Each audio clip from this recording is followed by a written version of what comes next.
o Ringo, né, ele diz que não houve. O Gustavo voltou aqui. O Ringo, ele diz que não houve um fim oficial, né? Foi um processo de 2 anos. Mas o John teria cravado a saída numa tour nos Estados Unidos ainda. Tem isso numa das entrevistas, né? Para vocês... Isso já falando do livro do Peter Brown, né? Para vocês, qual foi o verdadeiro ponto de não retorno dos Beatles? Desculpa, que eu caí e perdi o fio da meada. Vocês estão falando... Não, eu estou falando assim, que o Ringo, ele... O Ringo fala que não houve um fim oficial da banda, né? Um término oficial, que foi um processo de anos e tal. Mas o John crava a saída numa tour dos Estados Unidos. Ele falou, acabou, não sei o quê, blá, blá, blá, blá, blá. A gente sabe que não aconteceu, né? Teve os outros... O barco seguiu e tal. Mas eu queria perguntar para vocês qual foi o verdadeiro ponto de não retorno dos Beatles. Olha, tipo assim, eu sempre achei... Para continuar. Eu sempre achei, e os dois... Acho que os 2 livros... eu estou na dúvida agora se o do Peter Brown também corrobora isso. Foi uma porradaria que teve no Olympic Studios, quando os 3 quiseram que o Paul assinasse o contrato para o Alan Klein. E o Paul, não vai rolar. Não, mas tem que ser hoje, senão hoje ou nunca. Então foda-se, não vai ser nunca. E aí, acho que ali... Tanto que no livro do Mal não tem nem o diário dele, não tem nem a descrição disso. É um desenho. Vejam o desenho. Cheguem lá, vocês vão ver o que é o desenho. Acho que aqui, a partir dali o negócio nunca mais voltou. A época do álbum branco é que começou a desandar a parada. Mas o ponto mesmo eu acho que foi depois. Pode ter. Mas o álbum branco começou. Aquele negócio que você está falando, cada um gravar no estúdio. E o George Martin tirou férias e falou, Cristão, mas se ferra aí, toca essa parada aí para mim. Foi toda uma... Eu acho que ali começou. Ali o negócio começou a ficar esquisito. Eu acho que, assim, o ponto que não tinha mais volta, a saída do John, eu acho que quando ele teve certeza que ele sairia, para mim, eu acho que ele não ia voltar, por mais que às vezes, vamos isso aqui, tá faltando dinheiro, né? Ele tinha umas ideias assim depois, mas eu acho que não, e sem o John não tinha banda, assim, meio ideia anthology, mais pra frente que eles falam, que era difícil, né, fazer sem o John. Então eu acho que a saída do John não tinha mais volta. Mas, Mari, você acha que o John tinha 100% de certeza que ele não ia mudar de ideia? Porque ele mudava de ideia também, na boa, né? Toda hora. Toda hora. Isso aí nos anos 70, então nem se fala, né? Mas eu acho que ele sempre ia dar para trás no último segundo. Eu tenho essa impressão do John. Eu acho que sempre ele ia dar para trás no último segundo. Ele podia até falar, várias vezes, eu vou chegar na porta do estúdio e sair andando. Eu acho que ele ia ser assim sempre. Eu acho que realmente... até na entrevista do Paul no All You Need Is Love, ele meio que... O que dá a entender é isso, no momento que ele olha e vê a votação a favor do Alan Klein ser 3-1, e nunca tinha sido desse jeito. Eu acho que esse momento ele percebeu realmente perdi. Perdi e não tem mais volta. É aqui que a gente tá em caminhos completamente diferentes um dos outros, sabe? Claro que tem o problema deles não quererem que fosse o John Eastman, o pai da Linda, né, ser o novo advogado e tudo mais. E, não, advogado não. Mas eu acho que é ali que deu para perceber que realmente o negócio não tinha volta. Até porque o John já tinha anunciado antes, né, que ele não queria mais. Então, tipo, é isso, ele voltou atrás mesmo assim, deu um pezinho atrás, e realmente eles veem como oficialmente o fim dos Beatles a entrevista do Paul que saiu no jornal, né, em 1970, que ele também não dá certeza, ele diz assim, eu tô na minha carreira solo agora, mas nunca se sabe, é tipo isso, nunca se sabe, mas eu acho que aquele momento é o que eles percebem oficialmente que não tem mais volta, até porque teve toda a briga de lançamento do Let It Be com o McCartney, então, tipo, realmente não dava mais, era insustentável, eu acho. Mandar um eu beijo acho aqui pro meu querido Doni Correia. Beijo, Doni. Fala, Gustavo. Não, eu acho assim, eu tô com o Feroli, eu acho que é essa questão do contrato mesmo, do Alan Klein, que o Paul, diga-se de passagem, não disse que não ia assinar. Ele disse, só não vou assinar hoje. Vou assinar hoje. É. Deixa eu assinar segunda-feira. Eu acho que o ponto começa ali, e depois com o que o Paul viu que fizeram com as músicas dele no Let It Be, aí foi quando fechou a tampa da panela mesmo e não tinha mais o que fazer. Mas eu tenho uma teoria que é a seguinte, cara. Eu acho que os Beatles só precisavam de férias. Sinceramente. Por mais problemas que eles tivessem, eu acho que eles precisavam de férias deles próprios. Um ano sabático. Um ano sabático. Cara, vamos tirar aqui 1 ano, 2 anos. Cada um faz o que quiser. Quem quiser lançar... Mas o contrato não permitia, né, galera? É, foda que é isso, que era um contrato da modelo... Porra, o contrato eram 2 LPs e não sei quantos compactos. Aí ficava impossível. E esse Os caras durou terminavam... 70, era para 76, né? 76. Não, acho que... 75, foi quando eles dissolveram a Apple. 75, é. Não, mas o contrato original acho que era até 76. Era até não 76. Era até 76. Eles conseguiram dissolver antes. É. Mas, porra, porque o lance todo... Eles precisavam ter feito ali, cara, para ter uma renegociação de contratos, seja o que for, mas eles precisavam se afastar. O que o Gustavo tá falando é tipo assim, eu sempre lembro. Os caras fizeram uma porradaria no álbum branco. Tava lá, não sei o quê. Aí lança o álbum branco em novembro. Cara, dia 1º de janeiro, os caras estão no estúdio de novo. Não dá. Aí estão no estúdio que não é um estúdio, é um lugar frio, era um lugar de cinema, tinha que estar 8 horas da manhã, 7 horas da manhã. Pô, não tem como, cara. Aí termina aquilo, dá 2 meses, os caras entram de novo para bala de John Yoko. O cenário não era favorável para eles permanecerem unidos, né? Tudo jogava contra isso, né? Exatamente.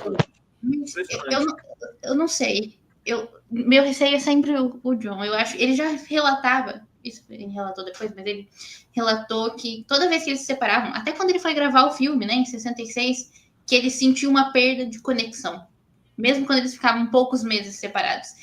Então, se ele ficasse um tempo estendido com a Yoko, não sei se ele conseguiria voltar como os Beatles. Eu acho que talvez ia acarretar outros tipos de problemas. Eu acho que ele até podia ter, assim, um excitamento para voltar, para fazer as coisas como ele falava, ele usava essa palavra, né, turn on, mas eu não sei se daria certo. Não consigo ver dando certo.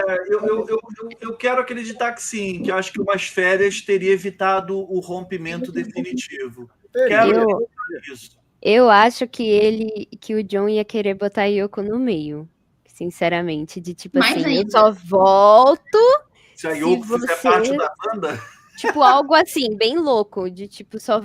Porque ele sabe que eles não iam aceitar, sabe? Eu acho que é bem nessa vibe de, tipo assim, ele ia falar uma coisa, assim, bem absurda pra, tipo, realmente não vai dar... Então, não vai dar pra voltar, então. É porque, galera, eu sempre lembro aquela última reunião que o John fica oferecendo como vai ser o disco, não sei o que o Mal também cita nesse livro. Cara, ele era, tipo assim, a porrada ele já tinha comido, a Abbey Road já tinha acabado, ele, não, vamos botar um disco, 4 músicas para cada um, vamos lançar um single no final do ano, e os outros é que ficaram dando para trás. Se os outros tivessem aceitado, Cold Turkey como... Tudo bem que Cold Turkey como single ia ser brabo, mas digamos, o que aceitassem? Ou aceitassem fazer o disco do jeito que ele sugeriu, a banda tinha durado pelo menos mais um disco. Eu acho que sim. Você não gosta de Cold Turkey, Feroli? Não, eu não gosto eu não consigo imaginar como um single dos Beatles. Entendi. Eu também acho que não. Muito acho que os Beatles cantando sobre heroína é um pouco demais, entendeu? Tem uma pergunta aqui do Rodrigo. Vocês achavam o John meio bipolar ou impulsivo mesmo? Papo reto. John Lennon era libriano. Libriano não sabe tomar decisão. Eu sou libriano. Eu faço aniversário no dia do John. Eu faço aniversário no dia de outubro.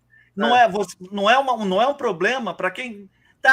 você acredita em signo, não sei o quê. Sim, acredito. Não é assim, não é nem questão de acreditar, não. Nunca tive interesse em...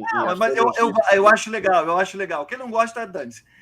E não é um problema a Libra tomar... Quer irritar um libriano é pedir para ele tomar uma decisão. Não, mas é Mas que tá. eu acho que o John era bipolar também. Eu acho que era tudo uma conjunção de Eu não fatores. sei se transtorno bipolar já era uma coisa identificada nos anos 60 ou 70. Acho que isso é uma coisa mais recente. Eu posso estar totalmente errado aqui, se tiver algum psiquiatra, algum entendido do assunto que me corrija. Mas eu acho que na época isso não devia ser. Mas bem possível, cara. Poderia ser. Eu acho que é bem. Opa! Não, pode falar.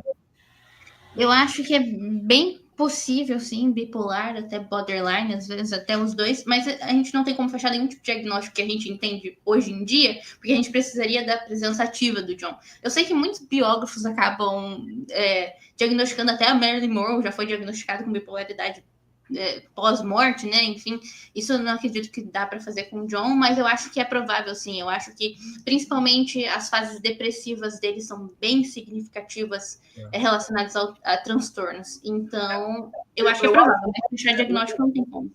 O John Lennon, o que afetou muito a vida para mim, que eu vejo, assim, de tudo que a gente sabe das biografias, de tudo das histórias, o lance da perda, né? Dele ter sido rejeitado, dele ter perdido quem ele amava, sabe? A separação dos pais, a perda da mãe muito novo, quando ele começou a ter mais aproximação com ela e tudo. O tio, né? Que era o marido da Mimi, que era uma figura ali paternal para ele. Depois o Stu.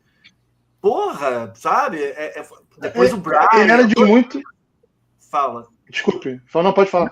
Termina. Não, e depois o Brian, todas essas figuras que lhe eram importantes, que ele tinha como um farol, né, a iluminar o caminho, foi tirado dele muito cedo.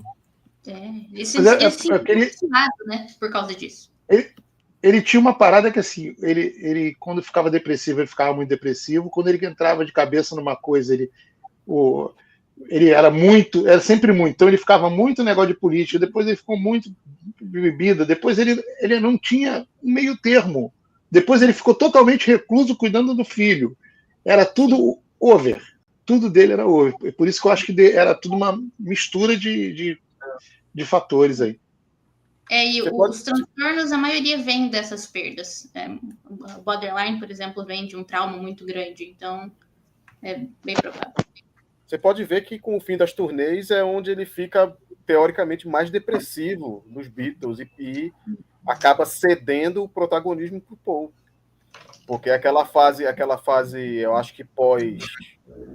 Tanto pré quanto pós o How I Won the War, que ele vivia naquela mansão com a Cynthia, ali em cima, trancado, tomando LSD o dia inteiro. Ele estava claramente deprimido ali. Você pode ver que é exatamente daí que as contribuições, o protagonismo do Paul sobe na banda, que é de Sgt. Pepper para frente. Sim. Essa coisa volta a dar uma melhorada só a partir do álbum branco. Porque ele já estava ali reenergizado, sim, não só pela questão do Maharishi, mas pelo fato dele já estar interessado na Yoko, se comunicando com ela e tal. Isso aí para ele foi uma coisa muito importante. Foi. Mesmo com a heroína, né? Sim. Tirou ele daquele marasmo também. Meus queridos, eu acho que eu estou satisfeito com o papo. Eu quero reforçar para a galera que não conhece o canal, que chegou aqui pela primeira vez, que se inscrevam no canal. Quero informar as pessoas que já conhecem o canal, que são inscritas, verifique se continuam inscritas, porque eu andei ouvindo aí que cai a inscrição do nada. Mas eu segui o canal, não deixei de seguir. Eu entrei aqui, já me falaram isso. Eu entrei aqui e não estou seguindo mais. Então, se certifiquem se você ainda está seguindo o canal, dá essa moral aí para o Pitadas do Sal, curte essa live, compartilha com os amigos. O Papo hoje foi bacana, como sempre, né? Segunda-feira Beatles aqui, eu acho, assim, sem falsa modéstia, Segunda-feira Beatles é o melhor espaço sobre Beatles que você vai encontrar na internet brasileira. Não falo nem por mim, falo por esses convidados maravilhosos que eu tenho uma coisa boa, bicho. É dedo bom para escolher convidado para cá para Pitadas do Sal. Isso aí ninguém me tira. Já errei algumas vezes. Confesso. Mas o tempo se dá o luxo de tirar essas más escolhas do meu caminho. Um ou outro Magic Alex já passou por aqui.